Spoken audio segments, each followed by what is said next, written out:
Vas a ir al asilo, quieras o no. Estaba parado junto a la ventana del comedor, con los brazos cruzados, como si esperara que yo rompiera en llanto o me arrodillara a suplicarle. Pero no hice nada. No me moví. Ni una palabra. Solo lo observé. Me preguntaba, en silencio, si ese era realmente el hijo que yo había criado. El mismo que amamanté con mis pechos partidos de tanto dar. El que dormía aferrado a mi bata cuando tenía pesadillas. ¿Cómo puede la sangre volverse tan fría? No respondí. No porque no tuviera palabras, sino porque si abría la boca, se me salía el alma. Él bufó, molesto por mi silencio. Dijo que ya no podía seguir manteniéndome, que yo le estaba complicando la vida, que su esposa estaba cansada, que esto ya no era vida para nadie. Como si yo fuera una carga, una deuda vencida, una caja vieja que estorba en medio de la sala. Me lo dijo todo sin levantar la voz, con esa calma que duele más que un grito. Yo solo pensaba, ¿qué hice yo para merecer esto? Pero ni él, ni nadie, tiene idea de lo que una madre calla. Fui a la cocina como si nada. Herví agua, preparé café. Mis manos temblaban. No por miedo, sino por la fuerza que estaba haciendo para no llorar. Me senté en la mesa y tomé mi taza lentamente. Escuché su voz al fondo, hablando por teléfono con alguien. Dijo que el asilo tenía espacio, que él se encargaría de todo, que en 2 días estaría resuelto. 2 días. ¿Tan poco valgo que bastan 2 días para deshacerse de mí? Apreté el borde de la taza. Recordé los años, todos, los buenos, los malos, las veces que comí menos para que él comiera más, las noches que no dormí por cuidarlo del asma, del miedo, de sus propias sombras. Todo eso, todo lo que fui y di, ahora se resume a una decisión tomada sin mi voz. Yo sabía que este día iba a llegar. No exactamente así, no con esas palabras, pero lo sentía en la forma en que Manuel me miraba desde hace meses. Como si yo le estorbara hasta al respirar. Lo notaba en las comidas, cuando apenas hablábamos, en cómo cerraba la puerta de su habitación apenas yo pasaba, en cómo su esposa me trataba como si fuera una huésped, a punto de vencer su estadía. Pero esa frase, esa maldita frase, fue el último golpe. Cuando volvió a entrar a la cocina, ya había terminado mi café. Le pregunté con voz tranquila si quería que le preparara algo de cenar. Me miró, confundido. Tal vez esperaba otra reacción. Tal vez deseaba verme arrodillada, gritando, rogando. Pero yo ya no era esa mujer. No le preparé nada. Me fui a mi cuarto. Cerré la puerta con cuidado.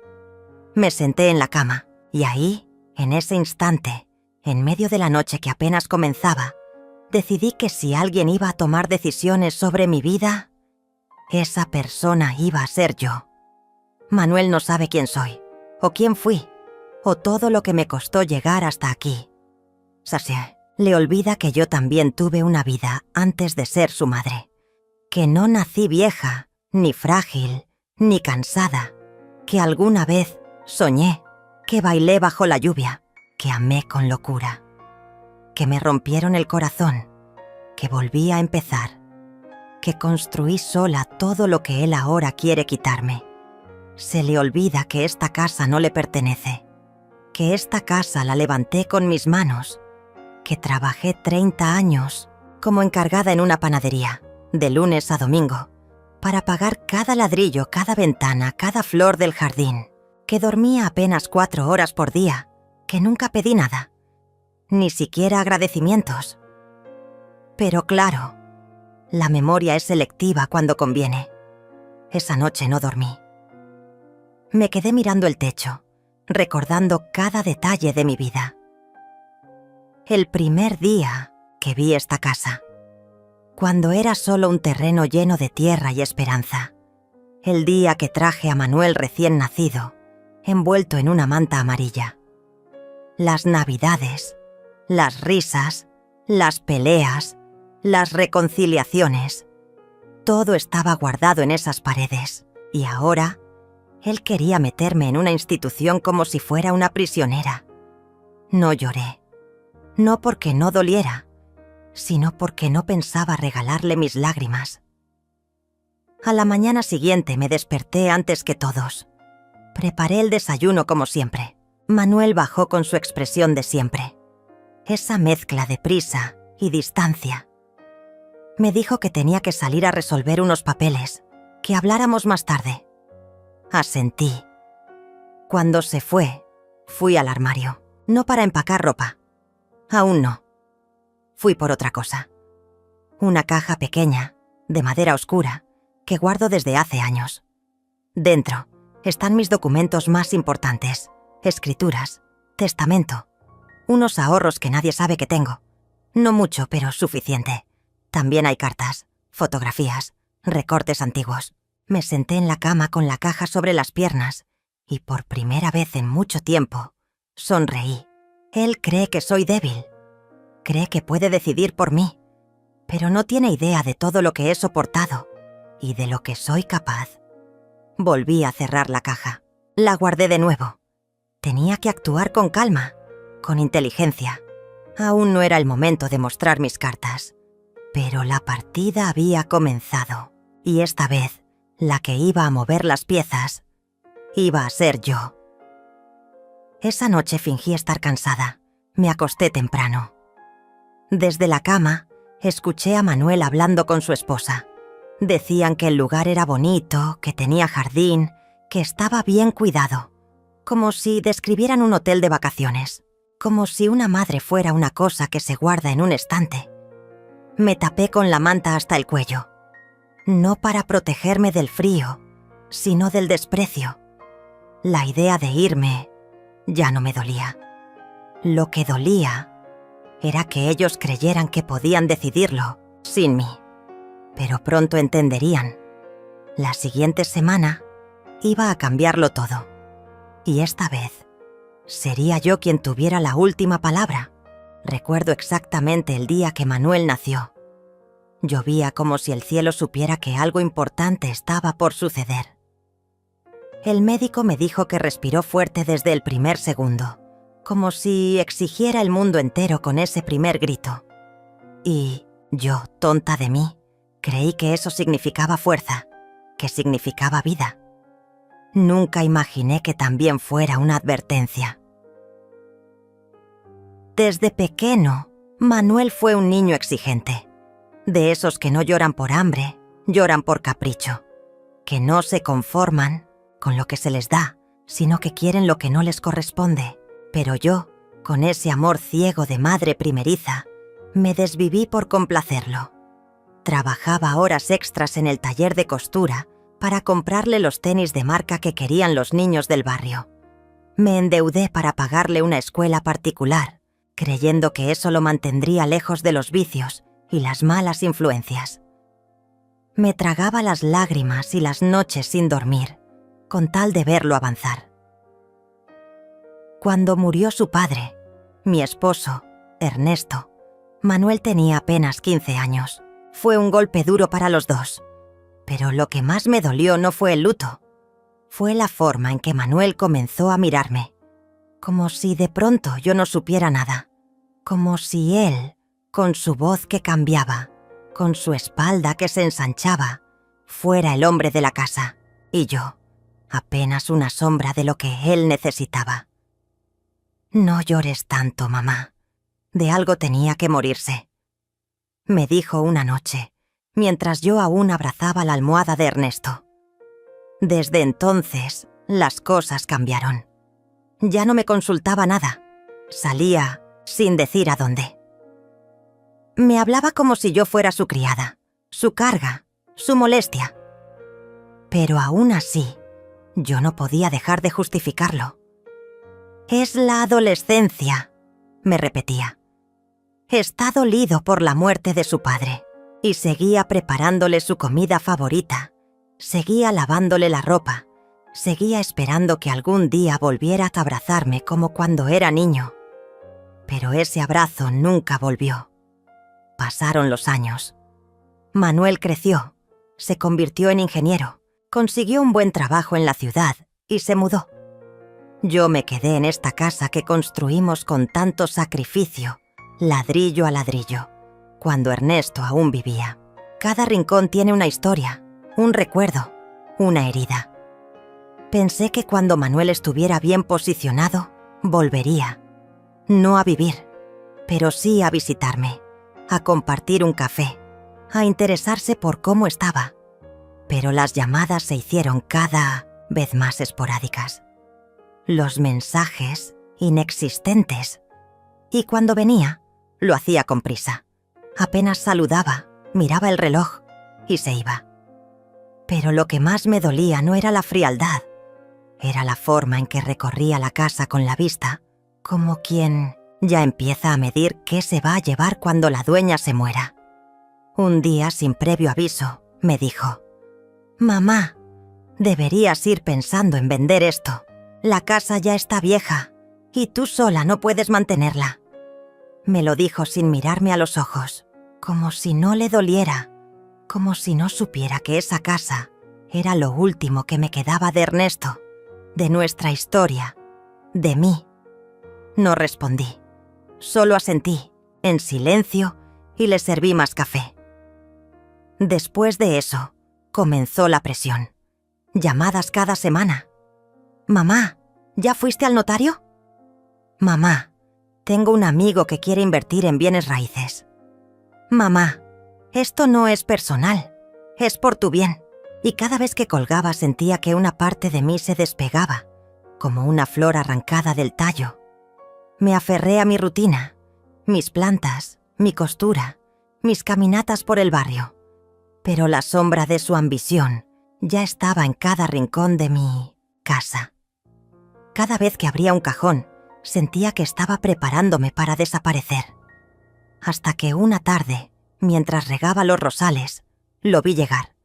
Su auto nuevo, su traje de oficina, su perfume caro y su rostro duro.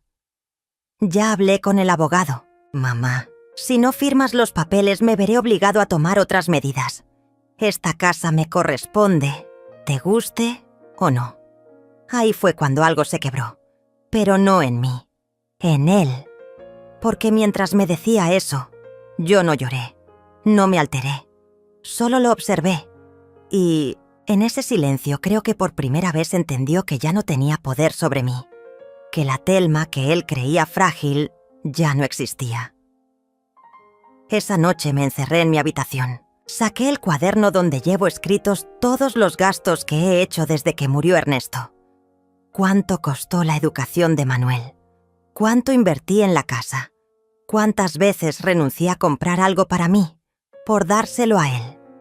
Cada cifra era una herida, cada número, una traición. Y en esa madrugada comprendí algo que me dolió más que todo lo anterior. Mi hijo no me amaba. Solo me necesitaba para heredar. Entonces tomé una decisión. No iba a cederle nada. Ni una pared, ni una silla, ni una maceta. A la mañana siguiente fui al mercado. Caminé por las calles como siempre, pero con los ojos nuevos, como si cada paso fuera parte de un plan secreto que apenas comenzaba a nacer. Vi a doña Clara, la notaria retirada. La saludé y le pregunté: «¿Todavía haces trámites de herencia?». Ella me miró con sorpresa y luego con respeto. «Para ti, Thelma». «Claro que sí». Ahí empezó mi preparación. Fui recabando documentos, títulos de propiedad, recibos de pago. Busqué actas, escrituras, incluso la vieja carta donde Ernesto dejaba constancia de que la casa sería siempre mía, sin condición. Pasaron semanas. Manuel no llamó. Mejor. Yo también guardaba silencio, porque a veces el mayor acto de rebeldía es no decir nada, hasta que, un mes después, volvió, con su tono altanero, con su urgencia. «Mamá, ya tomé la decisión por ti. Vas al asilo. Queriendo o no, ahí lo supe. No era solo ambición, era desprecio. Y esa fue la gota final». Volví a casa esa tarde con la garganta apretada, como si me hubiera tragado una piedra y no pudiera sacarla jamás. Había algo en el aire, algo que no era nuevo, pero que se había vuelto más denso, más evidente, como una neblina que ya no se molesta en ocultarse. Era el desprecio, el de Manuel, el de mi propio hijo. Lo sentía en los platos que dejaba en la mesa sin recoger, en la forma en que su voz subía de tono cada vez que me dirigía la palabra, en el modo en que evitaba mirarme a los ojos, como si yo no fuera más que un objeto más de la casa. Y esa noche fue diferente, porque no gritó, no lanzó nada al suelo, no me insultó directamente. Fue peor. Se limitó a sentarse frente a mí en el comedor, mientras yo terminaba de servir la cena. Me miró en silencio, con una calma que me heló la sangre. «Ya hablé con el licenciado Morales», dijo de pronto, cortando la carne sin mirarme. «Ya está todo listo. Esta casa queda a mi nombre. Y tú vas al asilo». Queriendo o no, no respondí. Ni un suspiro, ni una lágrima. Tomé mi servilleta y la coloqué sobre mis piernas con la misma lentitud de siempre.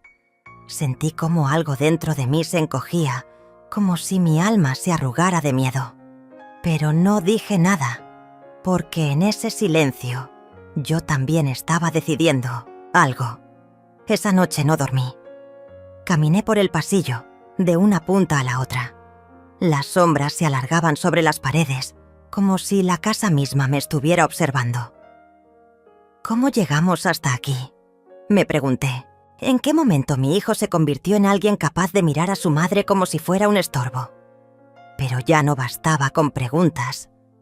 Al día siguiente comencé a hacer algo que no hacía desde hacía años: escribir. Tomé un cuaderno viejo y empecé a semanotar fechas, nombres, datos. Como si mi vida fuera un expediente que necesitaba revisar con lupa. Recordé la escritura original de la casa, los documentos guardados en una caja que estaba bajo llave en el fondo de mi armario. Y recordé también algo más, que aún no había firmado nada, que esa transferencia aún no estaba hecha, que legalmente esa casa seguía siendo mía. Y si él pensaba que yo iba a entregársela como si fuera un trapo viejo, no me conocía, no lo suficiente. Empecé por lo pequeño. Vendí algunas piezas de plata antiguas que había heredado de mi madre. Luego, algunas joyas que estaban guardadas desde hacía décadas.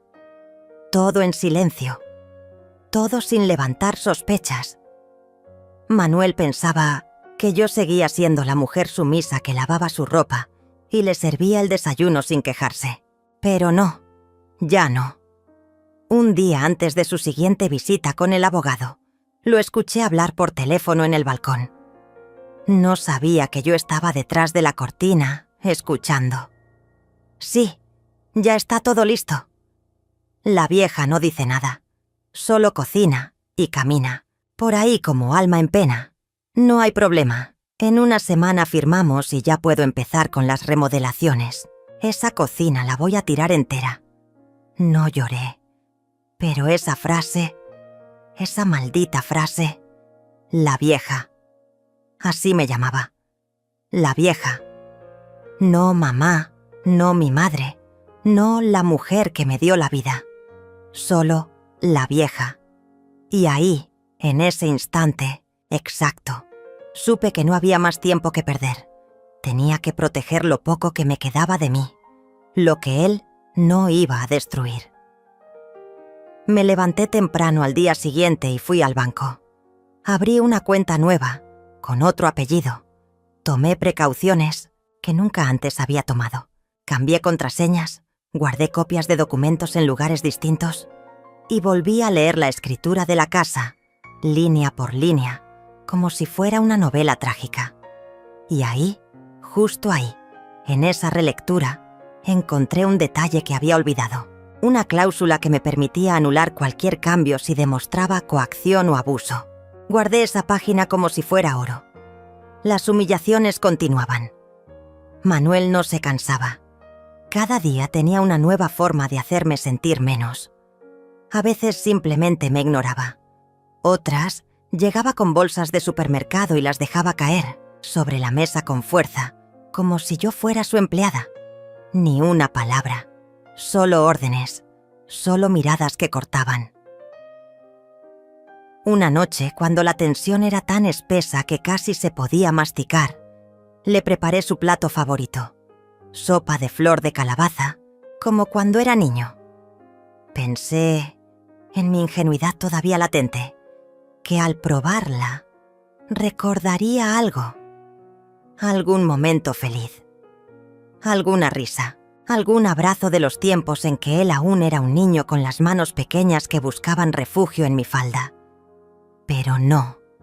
Tomó la cuchara, probó una vez y dijo con desdén: «Estás sosa, como tú». Me quedé helada. No por la frase, sino porque en su tono ya no había ni siquiera enojo. Era indiferencia, total, absoluta, como si ya no existiera. Y fue ahí cuando decidí que no podía seguir sola en esto. Pensé en alguien, en la única persona que siempre me habló con ternura cuando coincidíamos en el mercado, aunque hacía años que no nos sentábamos a conversar. Alina Cardoso, la vecina de la esquina, la que cuidaba a su madre enferma hasta el último aliento, la que me ofreció ayuda más de una vez cuando me veía cargando las bolsas sola. No éramos íntimas, pero había en ella una luz que me hacía sentir que aún quedaba algo bueno en este mundo. Fui a buscarla. Caminé hasta su casa con el corazón en la garganta. Y cuando me abrió la puerta, con su cabello recogido y su delantal lleno de harina, solo le dije: «Necesito hablar». Y no sé con quién más hacerlo. Me hizo pasar sin preguntar nada. Me senté en su cocina que olía a pan recién horneado y solté todo. Cada palabra, cada golpe invisible, cada noche de silencio, cada gesto de desprecio. Alina me escuchó, sin interrumpirme. No me ofreció consuelo barato. Solo tomó mi mano cuando terminé y me dijo algo que aún retumba en mi memoria. «No estás sola y no tienes que regalarle tu vida a quien no la valora». Ese día, algo cambió en mí. Volví a casa diferente. Ya no caminaba con la espalda encorvada ni los hombros caídos. Me sentía como si, por primera vez en mucho tiempo, tuviera un plan. Uno verdadero. Uno mío.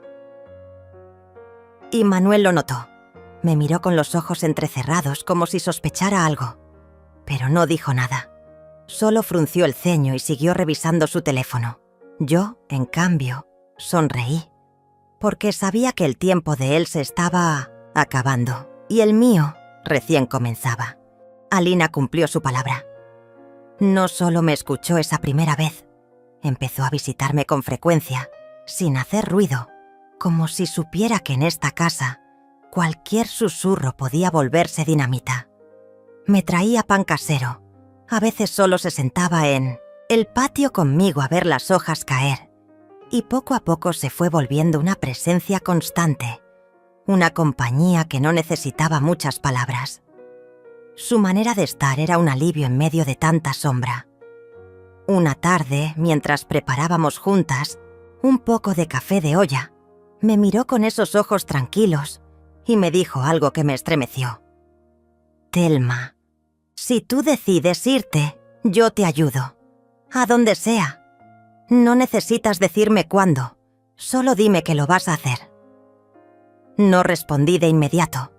Me limité a observar el vapor subir desde la olla como si contuviera mis pensamientos. Pero por dentro, algo se encendía. Por primera vez sentí que no solo podía escapar, podía empezar de nuevo. Esa noche, en mi cuarto, abrí el cajón donde guardaba mis papeles importantes. Saqué la escritura de la casa y la observé durante largo rato.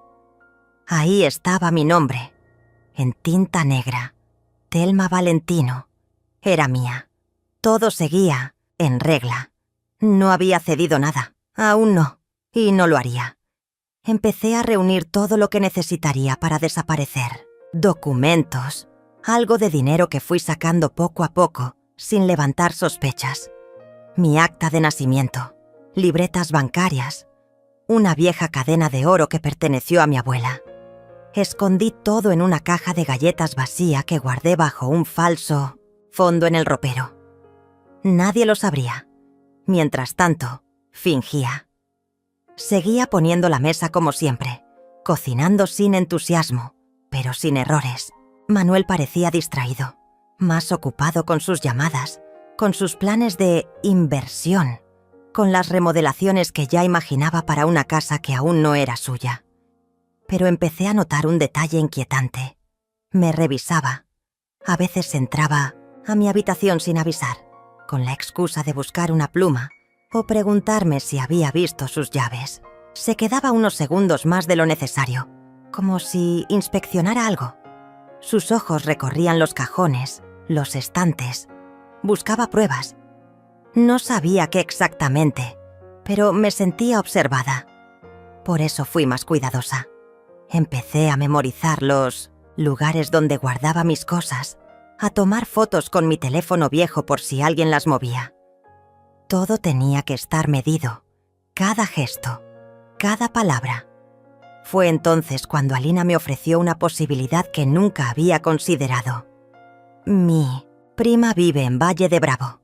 Tiene una casa pequeña pero tranquila. No pregunta mucho. Podrías empezar ahí. Me quedé en silencio. El nombre resonó en mi mente como un eco lejano. Valle de Bravo. No era el lugar. Era la promesa. Un nuevo aire. Una nueva Thelma. ¿Y cómo llegaría hasta allá? Pregunté, bajito. Yo te llevo, dijo sin dudar. Fue ahí cuando decidimos que la partida tenía que ser exacta, rápida, sin margen de error. El plan comenzó a tomar forma. Un viernes por la mañana, mientras Manuel estuviera en su reunión semanal con el abogado Morales, yo saldría por la puerta trasera con una sola maleta y me encontraría con Alina en la esquina.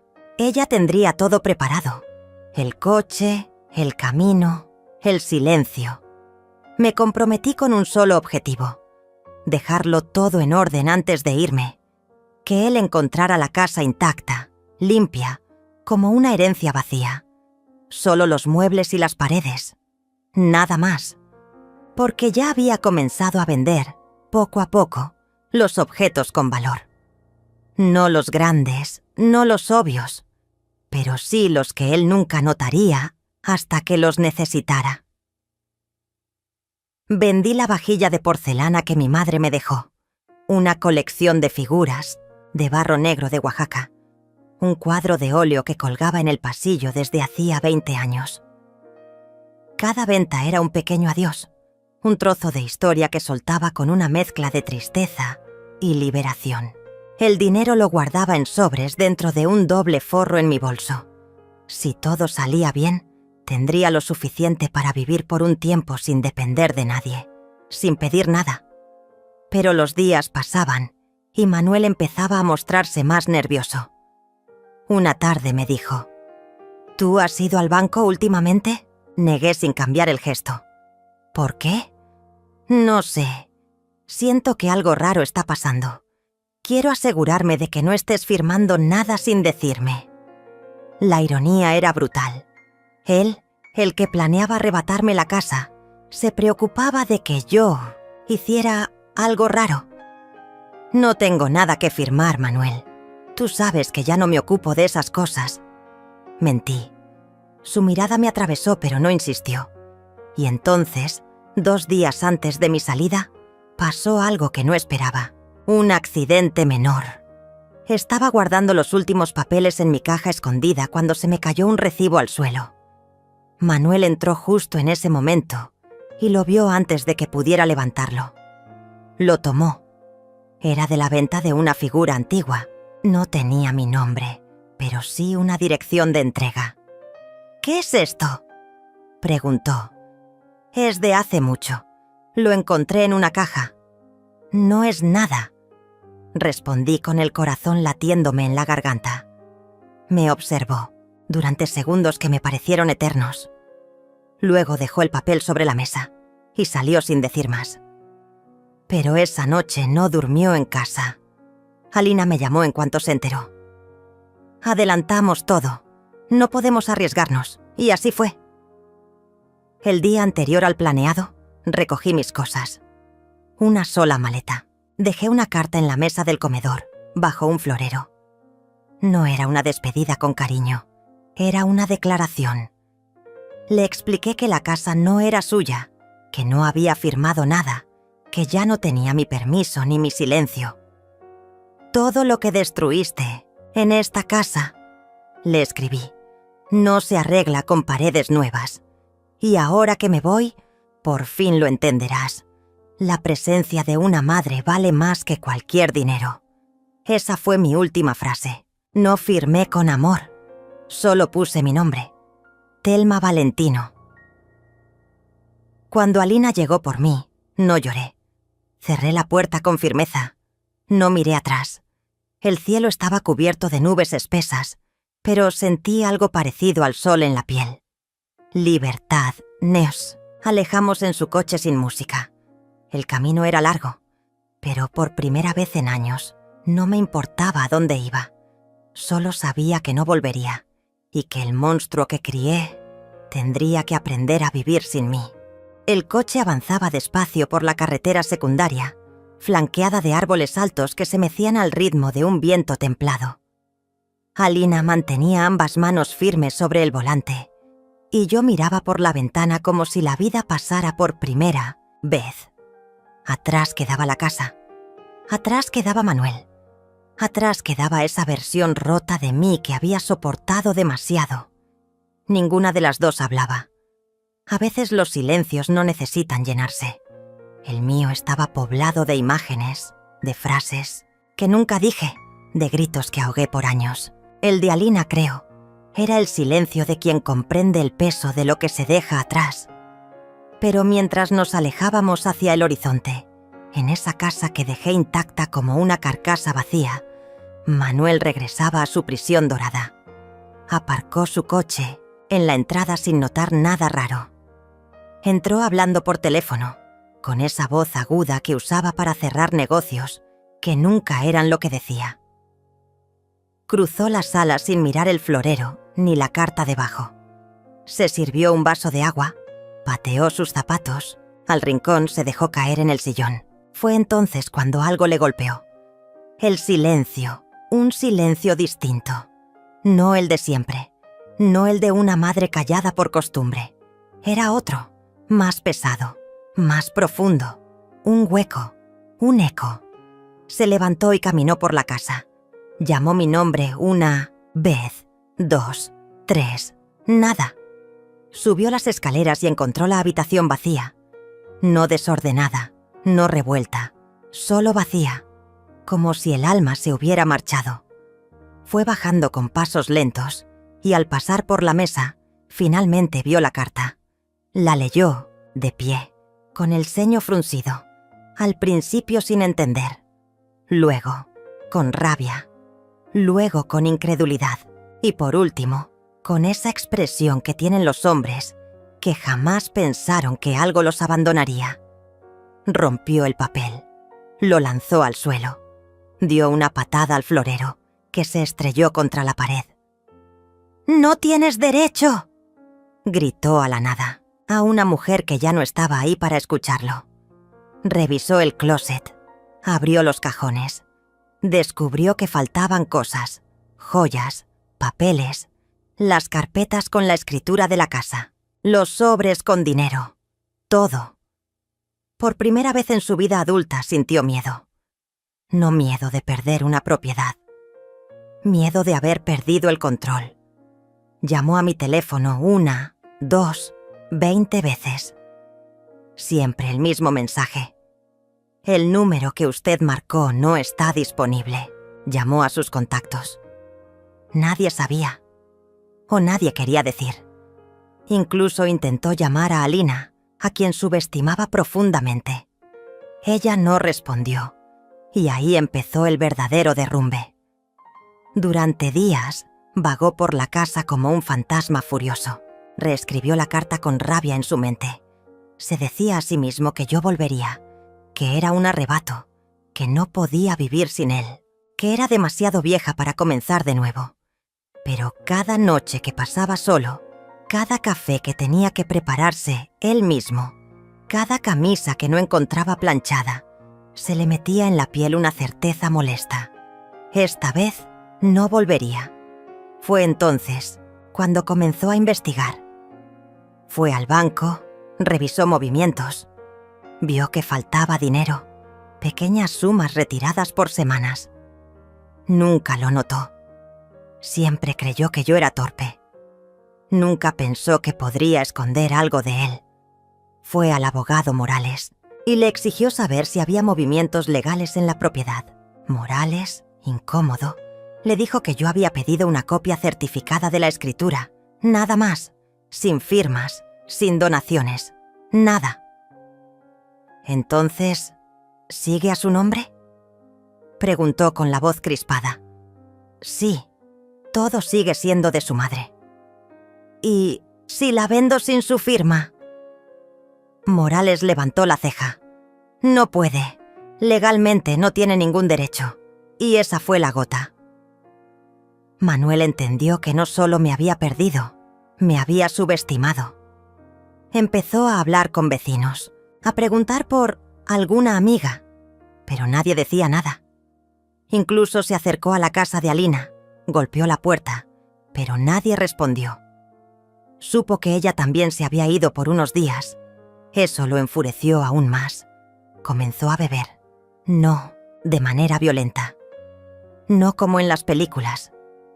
Lo hacía en silencio, sentado frente al televisor encendido en canales que no veía. Botellas que se vaciaban sin ruido. Comida sin sabor. Días sin propósito. Y en ese abismo comenzó a mirar la casa con otros ojos. Al principio era su trofeo, su herencia adelantada, pero ahora era una prisión con paredes que recordaban que no sabía lavar, ni cocinar, ni dormir sin alguien que le bajara la voz del televisor.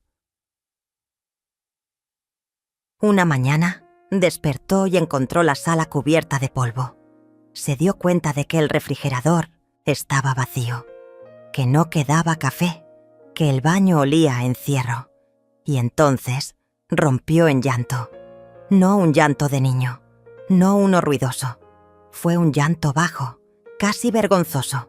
Un quejido entre los dientes, porque por primera vez sintió lo que nunca imaginó sentir.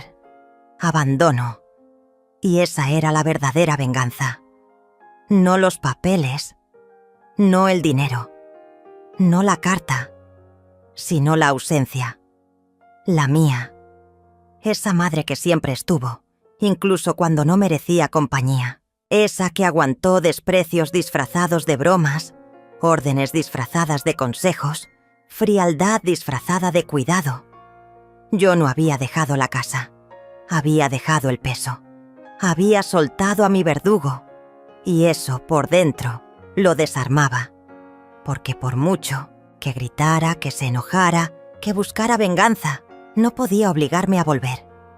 Y cada noche, mientras se encerraba con las luces apagadas, con la televisión hablando sola, entendía un poco más la frase final de mi carta. La presencia de una madre vale más que cualquier dinero. Y esa presencia ya no era suya. Llegamos a la entrada del pueblo cuando el cielo comenzaba a teñirse de un naranja profundo. No era un lugar turístico, ni lleno de encanto. Era tranquilo, silencioso. Lo suficiente para que una mujer rota como yo pudiera aprender a respirar de nuevo. Alina apagó el coche y me miró con esa expresión suya, mezcla de ternura y firmeza. No dijo nada. Me dejó tomar mi tiempo. Bajé despacio. Mis piernas temblaban. No por debilidad, sino porque cada paso era una decisión. Cada paso Era un acto de rebeldía contra años de sometimiento emocional. Crucé el umbral de la pequeña casa de una planta que habíamos alquilado a distancia. No tenía lujos, pero tampoco fantasmas. Era eso lo que necesitaba. El aire adentro olía a madera vieja y limpieza reciente. Las ventanas estaban abiertas, dejando entrar el murmullo del viento. Pisé el suelo como quien pisa tierra firme después de un naufragio. Me senté en la única silla del comedor y solté una carcajada baja, inesperada, casi histérica. Alina me sirvió un vaso de agua. Se sentó frente a mí. «¿Estás aquí?», dijo como si fuera un logro olímpico. Y lo era. «Sí», le respondí. «Estoy aquí. Esa noche no dormí. No porque estuviera incómoda, sino porque mi cuerpo no sabía qué hacer con tanto silencio. No había pasos en el pasillo. No había mensajes pasivo-agresivos. No había miradas de juicio. Solo la noche y yo. Y ese fue mi primer insomnio libre. Los días siguientes fueron torpes. Aprender a vivir sin miedo toma tiempo. Las primeras veces que fui al mercado, caminaba mirando a todos como si fueran peligros disfrazados. Me costaba sonreír. No porque no quisiera, sino porque había olvidado cómo se hacía desde dentro. Alina fue paciente. Me acompañaba. Me dejaba espacio. A veces me cocinaba sin preguntar. Otras veces simplemente leía en silencio mientras yo contemplaba la pared sin saber qué pensar. Y poco a poco, la casa comenzó a tener olor a café por la mañana. Las plantas que ella trajo del vivero empezaron a florecer. Una vecina, Marta, tocó la puerta un día para ofrecer pan recién horneado. Yo le sonreí con torpeza, sin saber si eso era peligroso o no. Pero Alina me apretó el brazo con suavidad. Me recordó que había salido del pozo. Una tarde, mientras regaba las macetas del patio, me di cuenta de que estaba tarareando una canción. No recordaba cuál, pero era mía. Mi mente la cantaba sin permiso. Y ahí supe que algo dentro de mí empezaba a regresar. No era felicidad, aún no. Era presencia. Por primera vez me sentía presente en mi propia vida. Pero también había momentos oscuros, pesadillas en las que Manuel me gritaba. Recuerdos de platos estrellados contra el suelo. De días enteros sin que me dirigiera la palabra porque no encontraba sus llaves. De la vez que me dijo: «Eres una carga, mamá. Si no fuera por mí, vivirías en la calle». Esas frases no se van fácil. Se te meten en la piel como agujas invisibles. Y sin embargo, cada vez que despertaba de una de esas pesadillas, Alina estaba ahí. A veces con una taza de té, otras con silencio. Nunca me pidió que superara nada. Solo me permitió estar rota sin que eso fuera un problema. Una tarde decidí caminar sola por la plaza del pueblo. Llevaba un vestido sencillo y un sombrero que me cubría del sol. Los niños jugaban, las mujeres conversaban sentadas en bancos. Algunos hombres leían el periódico. Y yo, Thelma Valentino, me senté en una banca y respiré como si el mundo no se fuera a caer. Me quedé allí largo rato, observando, sintiendo. Nadie me conocía, nadie me exigía, nadie me recordaba que no era suficiente.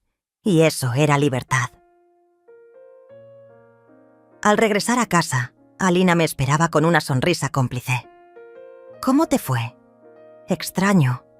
Sentí que por fin estoy viva». Ella no respondió. Solo se acercó y me abrazó. Un abrazo largo, sin urgencia. De esos que no te dan para consolarte, sino para compartirte fuerza. Y entonces lo supe. Manuel me quitó años. Me drenó la juventud, la ilusión, la fe. Pero no me había quitado la capacidad de empezar. Eso seguía dentro de mí, enterrado, pero intacto. Esa noche, después de cenar, tomé un cuaderno y comencé a escribir. No era una carta, no era un reclamo. Era la historia de una mujer que despertó a los 60 y tantos. que un día escuchó a su propio hijo decirle que no valía nada y decidió demostrarle que se equivocaba. Y escribí, hasta que me dolió la mano, hasta que las lágrimas mojaron las páginas. Y en medio de esa catarsis sentí algo que no recordaba. Paz. Manuel seguía allá, encerrado en una casa vacía, en una cárcel que él mismo construyó, convencido de que una madre era una propiedad más, que el amor era un servicio, que cuidar era obligación. Yo estaba aquí, sentada en un sillón sencillo, sin lujos, sin sirenas, sin dinero a mi nombre, pero con dignidad, con voz. Y mientras escribía sentí que no le debía nada, ni explicaciones, ni segundas oportunidades, ni perdón. Esa era la verdadera victoria, no la fuga, no la carta, no el dinero, sino el hecho de que, por primera vez, mi vida era mía y nadie más iba a decidir por mí.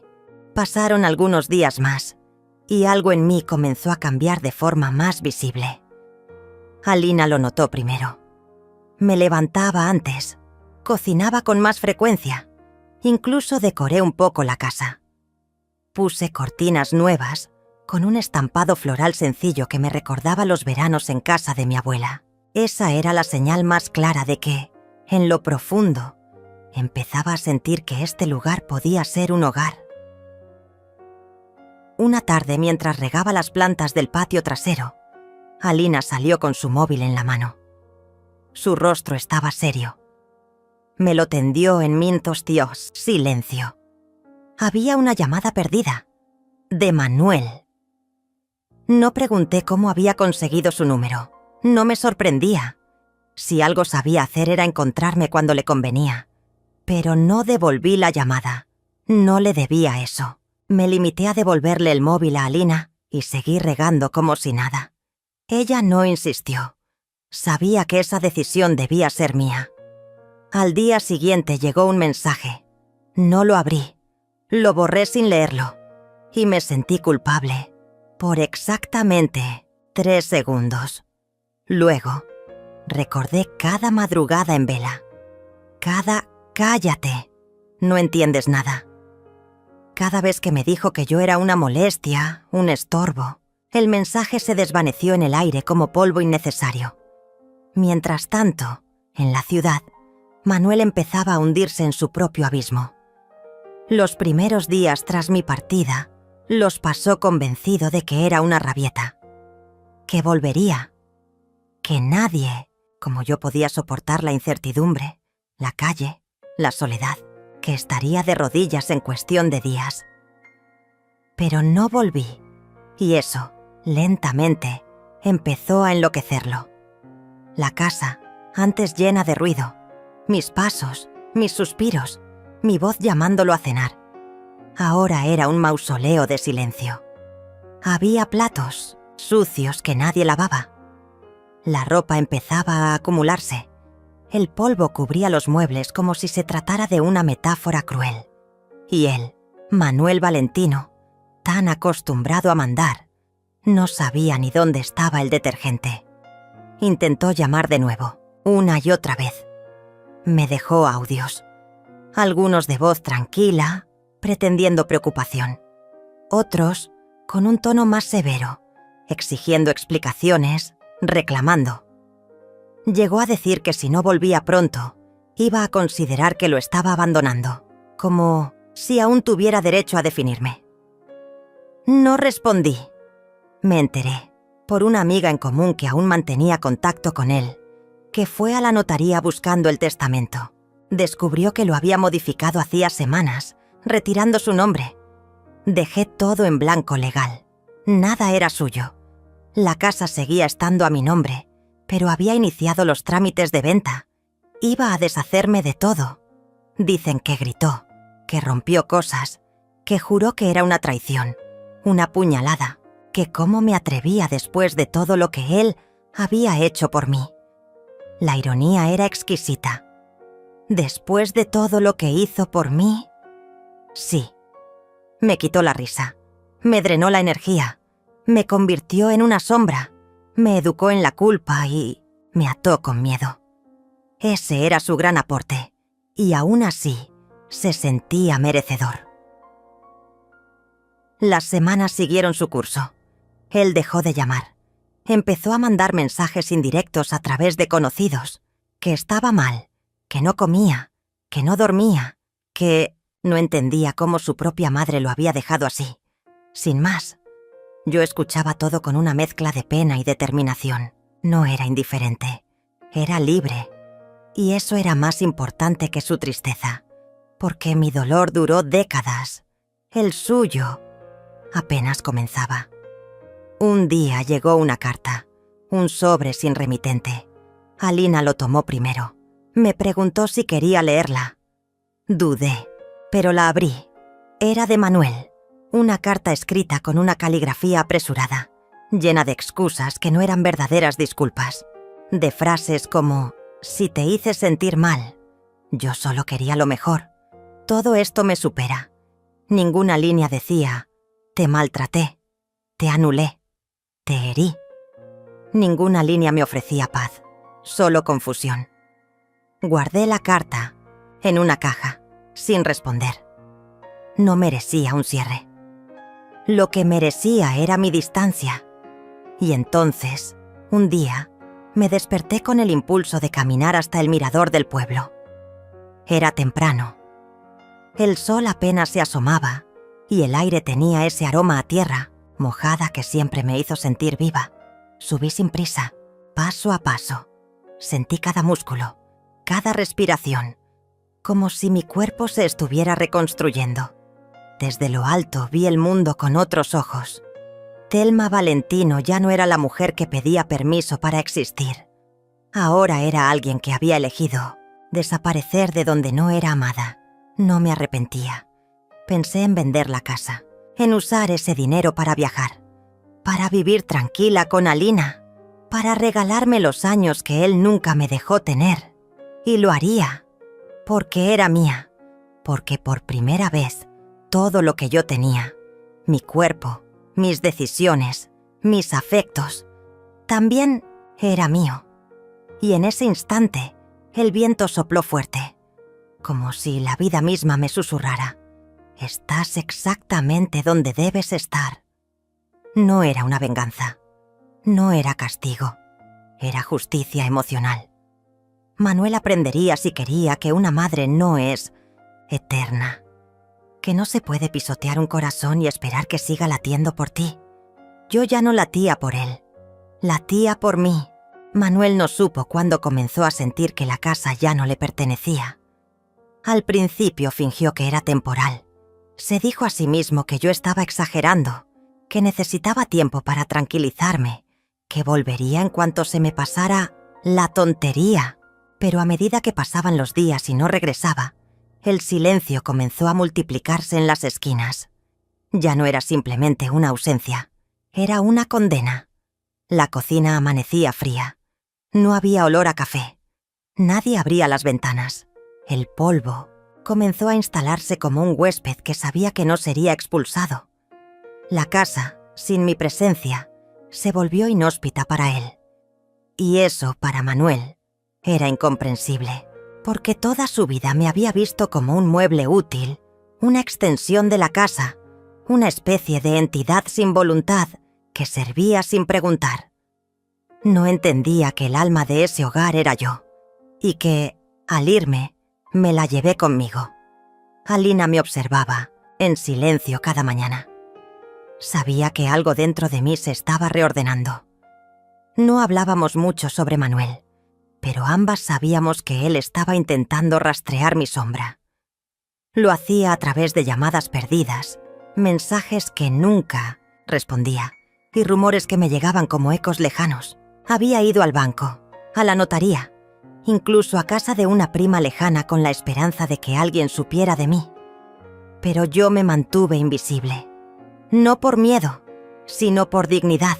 Una tarde cualquiera, mientras caminábamos con Alina por el mercado local, vi una planta de interior que siempre me había gustado, una hiedra enredada, con hojas fuertes y verdes. La compré sin pensarlo. Cuando llegamos a casa, La puse en una repisa junto a la ventana, donde el sol le daba por la mañana. Me sorprendí a mí misma hablando con ella mientras la acomodaba. «Aquí vas a estar bien». Yo también lo estoy. Esa noche soñé con Manuel, pero no era el hombre grosero y autoritario que me gritaba que lo estaba arruinando todo. Era un niño. Lloraba en una habitación vacía, rodeado de juguetes rotos, preguntando por qué lo había dejado. Me desperté con una mezcla de culpa y liberación, porque, aunque lo había dejado solo, también era cierto que me había dejado sola a mí durante años.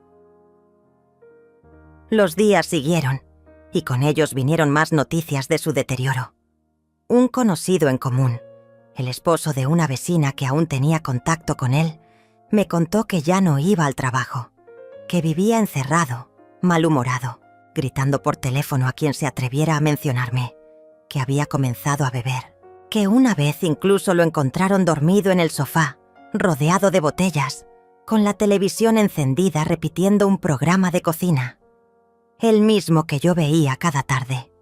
Su arrogancia había comenzado a resquebrajarse. Sin mí, no tenía a quién culpar por su frustración. No había a quien exigirle soluciones.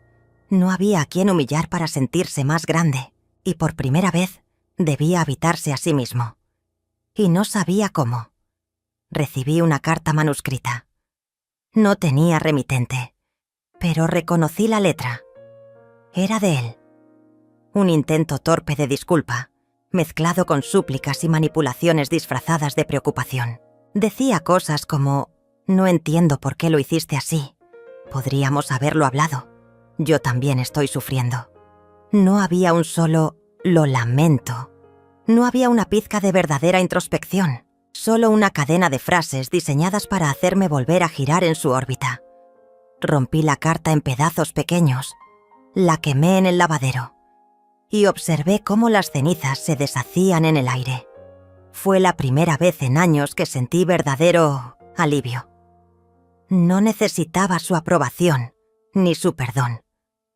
Él no tenía poder sobre mí, ni siquiera con sus palabras. Mientras tanto, la venta de la casa avanzaba. El agente inmobiliario, un hombre amable de unos 50 años, me preguntó varias veces si estaba segura. Que era una propiedad valiosa, que podía alquilarla, que podía volver algún día. Pero cada vez que lo pensaba, una sola imagen venía a mi mente. Yo, encogida en un rincón, escuchando los gritos de Manuel mientras él rompía platos y decía que nadie vivía gratis. Esa casa ya no era un hogar. Era una herida con techo. Decidí venderla. Tomé la decisión sin ceremonia. Simplemente firmé los papeles y pedí que todo el dinero se transfiriera a una cuenta nueva, sin acceso de nadie más que yo. Alina me acompañó al banco. No dijo nada, pero me tomó de la mano mientras esperábamos. Ese gesto simple me dio más fuerza que 1000 discursos. Con ese dinero, no planeaba comprar otra casa. No necesitaba posesiones.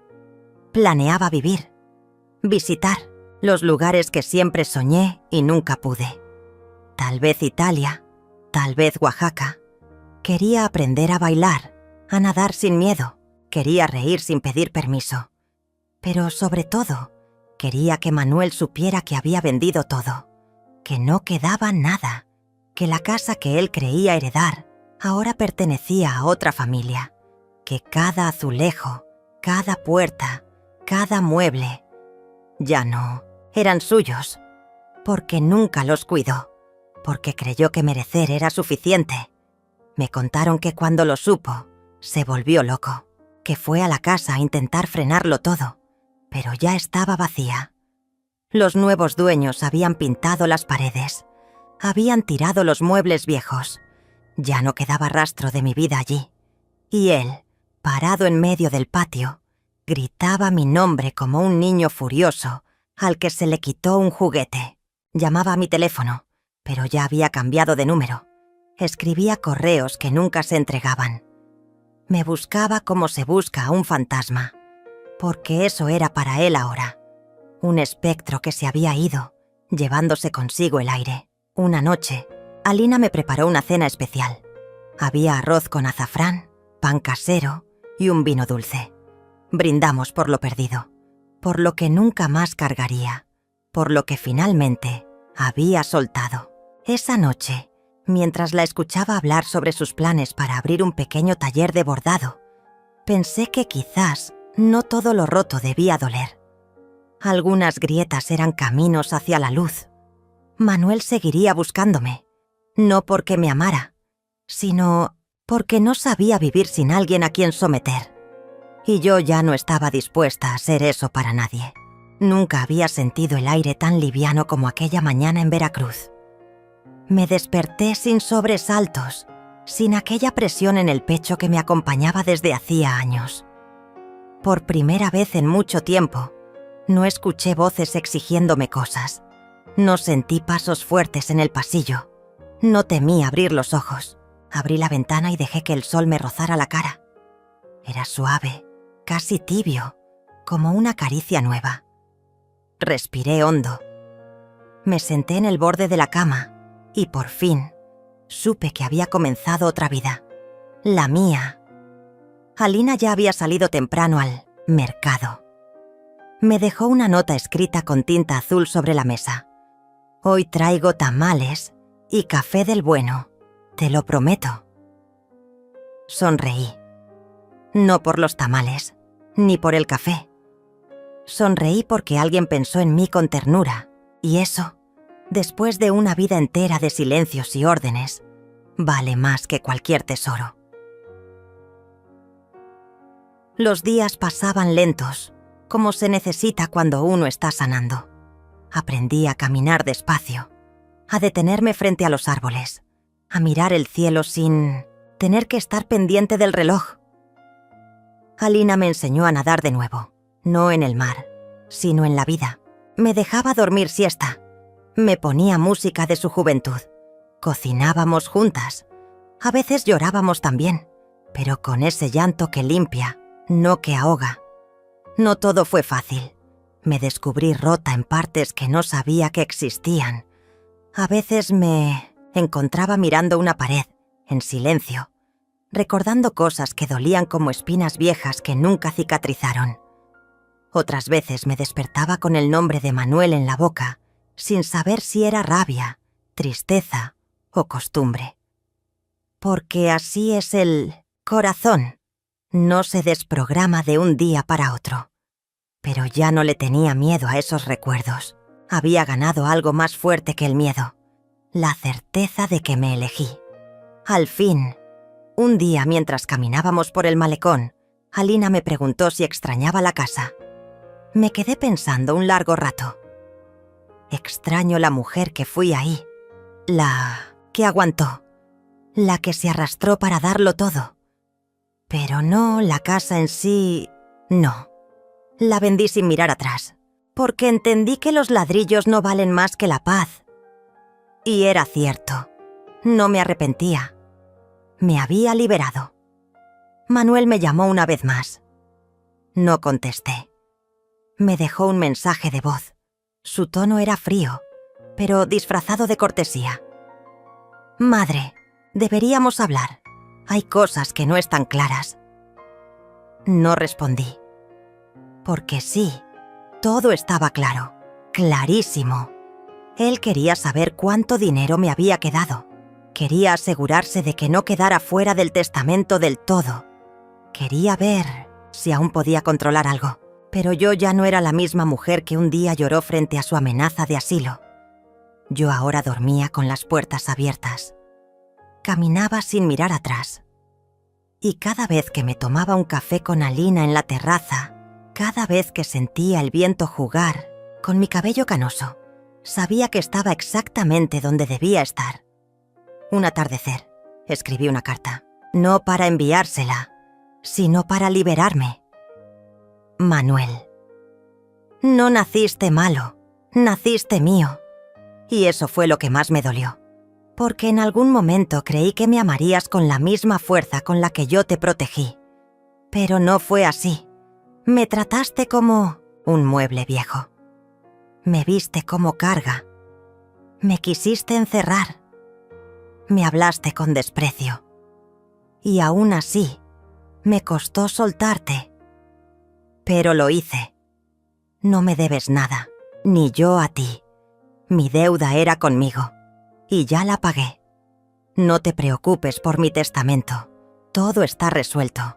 No recibirás nada. Pero te dejo algo que pesa más que una herencia. El silencio de una madre que se fue sin rencor, pero también sin mirar atrás. Ojalá un día, si la vida te sacude fuerte, recuerdes esto. No hay dinero que reemplace una madre viva. Yo ya no estoy ahí. Y ya no volveré. Thelma. Guardé la carta en una caja y la enterré cerca del jardín de la casa que compartía con Alina, no para esconderla, sino como quien entierra una vida que ya no quiere cargar. Meses después, conocí gente nueva. Mujeres que también habían huido de historias parecidas. Mujeres que aprendieron tarde a decir que no. Nos reuníamos a tomar té, a caminar por la orilla del mar, a contarnos secretos como niñas grandes. Reíamos, llorábamos y, sobre todo, nos sosteníamos. Una de ellas, Rosario, me dijo una tarde: «Thelma, tú eres valiente». Me reí. «No, Rosario, solo estoy cansada de no serlo». Y tenía razón. No me volví rica, ni famosa, no abrí ninguna fundación, no escribí libros, no hice nada extraordinario, salvo lo más difícil, vivir sin culpa. Aprendí a bailar sola, a comer sin apuro, a mirar al espejo sin buscar errores, a escuchar mi propia voz y confiar en ella, a dormir con el corazón en calma. Y eso, a mi edad, es una revolución. Ya no me pregunto qué habría pasado si Manuel me hubiera amado distinto, porque ya entendí que el amor, si se mendiga, se convierte en cárcel. Hoy camino ligera. Hoy no tengo miedo. Hoy sé que fui madre, pero también soy mujer. Y sobre todo, soy libre, porque un día me obligaron a elegir entre el asilo y la obediencia. Y yo, sin decir palabra, elegí el silencio, para después elegir la vida. Vendí todo, no por venganza, sino para recordarle, a él y a mí, que la presencia de una madre vale más que cualquier dinero. Y si algún día escucha mi nombre, que no sea por lo que di, sino por lo que ya no estaba dispuesta a seguir perdiendo. Thelma Valentino, mujer, madre, y ahora, dueña de sí misma.